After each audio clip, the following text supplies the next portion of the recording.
Hello everyone, हम team rangers हैं। हमने एक प्रोजेक्ट बनाया है जो कि अटेंडेंस लेने के तरीके को ऑनलाइन करता है। हमारे प्रोजेक्ट का नाम है माई अटेंडेंस।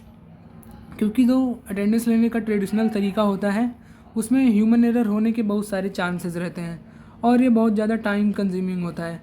और इसका एक थर्ड रीज़न ये है कि स्टूडेंट इसमें प्रॉक्सी आसानी से लगा सकते हैं। और मान लीजिए कि अगर आपको डाटा ट्रांसफ़र करना है, जैसे कि टीचर को अगर रजिस्ट्रार के पास डाटा भेजना है, तो वहाँ पे काफ़ी हेक्टिक टास्क हो जाता है। ये टास्क अटेंडेंस लेने से 10 गुना ज़्यादा हेक्टिक हो जाता है। बाकी अगर आपका डाटा कहीं खो गया, आपने जिस पेपर पे अटेंडेंस लिया है वो खो गया, तो इस केस में आपके पास कोई बैकअप नहीं रहता। तो ये सभी समस्याओं को ध्यान में रखते हुए हमने एक अटेंडेंस मैनेजमेंट सिस्टम डिज़ाइन किया है, जहाँ पे स्टूडेंट और टीचर के पास अपना यूज़र आईडी होता है। वहाँ पे स्टूडेंट अपना अटेंडेंस ऑटोमेटिकली टिक करा सकते हैं और टीचर उसको कहीं से भी देख सकता है। तो अभी मैं इसका प्रेजेंटेशन आपको दिखाने जा रहा हूँ कैसे हमारी वेबसाइट काम करती है। तो ये मैं अपने लैपटॉप की स्क्रीन पे आ गया हूँ। यहाँ पे ये हमारे वेबसाइट का होम पेज है। यहाँ पे फीचर्स वगैरह दिए हुए हैं। फिर नीचे जाने पे यहाँ हमारा जो कुछ फीचर है वेबसाइट का ये लिखा है, टीचर के पास क्या क्या ऑप्शन है, क्या क्या फ़ीचर है। बाकी इस अटेंडेंस मैनेजमेंट सिस्टम को हम सिर्फ स्टूडेंट टीचर के लिए ही नहीं, इससे आगे भी यूज़ कर सकते हैं। मान लीजिए कोई कॉरपोरेट है, वहाँ पे अगर आपको अटेंडेंस लेना है तो इस सिस्टम को वहाँ पे भी यूज़ कर सकते हैं। कहीं पे कोई सेमिनार हो रहा है, वहाँ पे हमें अटेंडेंस लेनी है तो वो भी इस सिस्टम से आसानी से ले सकते हैं। तो अभी मैं आपको सब प्रोसेस करके दिखाता हूँ। अभी मैं यहाँ से गेट स्टार्टेड पे क्लिक किया, मैं ये लॉगिन पेज पे आ जाता हूँ। अब यहाँ पे मुझे अपना रोल सेलेक्ट करना होगा कि मैं स्टूडेंट हूँ या टीचर हूँ।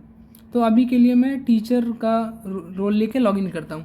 अब यहाँ हमारे कॉलेज में हर टीचर के लिए अलग अलग आईडी है। तो मान लीजिए अभी मैं टीचर आईडी 4001 से लॉगिन करता हूँ। तो यहाँ पे मैंने टीचर का पासवर्ड डाल दिया। अब मैं सबमिट पे क्लिक करूँगा तो मैं टीचर डैशबोर्ड पेज पे आ जाऊँगा। ये टीचर का पेज है। यहाँ पे सबसे ऊपर ये टीचर का नाम आता है वेलकम नोट के साथ में, जो भी टीचर है। टीचर का ये क्लास है BEEE1।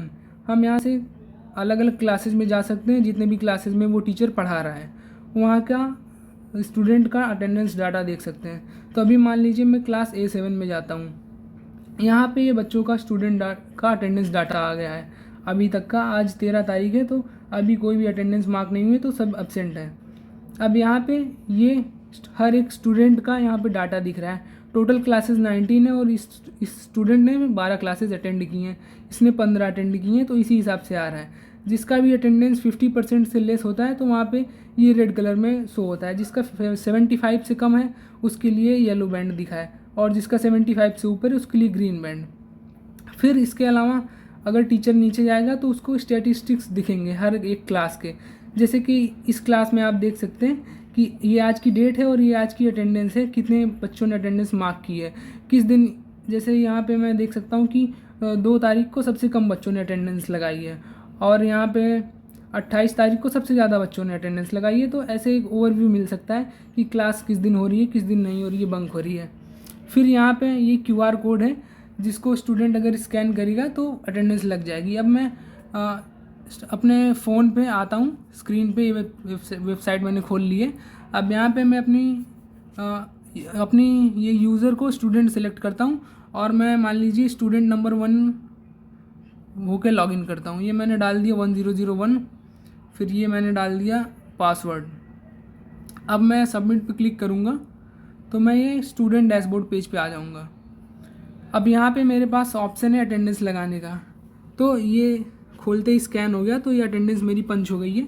अब मैं अगर अपने लैपटॉप स्क्रीन पे ये पेज को रिफ़्रेश करता हूँ तो अभी तो ये स्टूडेंट 1 एब्सेंट दिखा रहा है। अब मैं जैसे ही पेज को रिफ़्रेश करूँगा तो ये डाटा अपडेट हो जाएगा।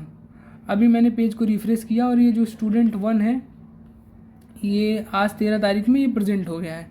तो ऐसे कुछ हमारा सिस्टम काम करता है। अब वापस से मैं आपको फ़ोन पे दिखाता हूँ कि स्टूडेंट के पास क्या क्या ऑप्शंस हैं। तो ये फ़ोन पे तो अभी जैसे मैंने BEE 101 क्लास में अटेंडेंस लगाई है, तो मैं उस क्लास पे क्लिक करूँगा तो ये मेरी अटेंडेंस डाटा आ गई। मैं यहाँ से अपना अटेंडेंस चेक कर सकता हूँ। तो अभी मैं ये आज की डेट पे 13 तारीख को ये प्रेजेंट दिखा रहा है, मैंने जो जस्ट अभी अटेंडेंस लगाई है। तो इतनी चीज़ें स्टूडेंट डैशबोर्ड पेज पे मिल सकती हैं। यही हमारा सिस्टम है। बाकी मैं अपने लैपटॉप स्क्रीन पे ये जो टीचर का पेज है यहाँ पे मैं दिखा रहा हूँ, ये QR कोड पे नीचे लिखा है वैलिड फॉर, एक टाइमर चल रहा है 20 सेकंड का। तो ये हमने इसलिए लगाया है कि मान लीजिए अगर कोई बच्चा इसकी फ़ोटो क्लिक करके अपने किसी फ्रेंड के पास भेज रहा है, तो जब तक वो फ़ोटो भेज रहा है तब तक ये QR कोड एक्सपायर हो जाएगा। तो कोई और बच्चा उससे अटेंडेंस नहीं लगा पाएगा। अटेंडेंस सिर्फ वही लगा पाएगा जो रियल टाइम में क्लास में स्कैन कर रहा है। तो ये कुछ फीचर्स थे हमारे वेबसाइट के।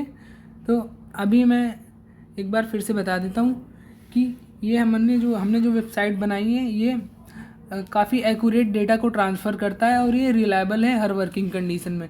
इससे टीचर का या फिर जो भी एडमिन है उसका टाइम काफ़ी बचता है। बाकी अगर डाटा एक जगह से दूसरी जगह ट्रांसफ़र करना हो, मान लीजिए टीचर को ये अटेंडेंस का डाटा रजिस्ट्रार के पास भेजना है, तो यहाँ से वो एक्सपोर्ट एक्सेल पे एक क्लिक करेगा और पूरा डाटा वो एक्सपोर्ट हो जाएगा एक एक्सेल शीट में।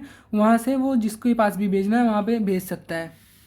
बाकी इसके अलावा हमने एक डाटा एनालिसिस का भी पार्ट दिया है, जिससे वो टीचर ये देख सकता है कि किस क्लास में अभी क्या चल रहा है, कहाँ पे मास बंकिंग हो रही है, कहाँ पे बच्चे कम आ रहे हैं। तो उससे वो अंदाज़ा लगा सकता है कि क्लास में क्या स्टेटस चल रहा है।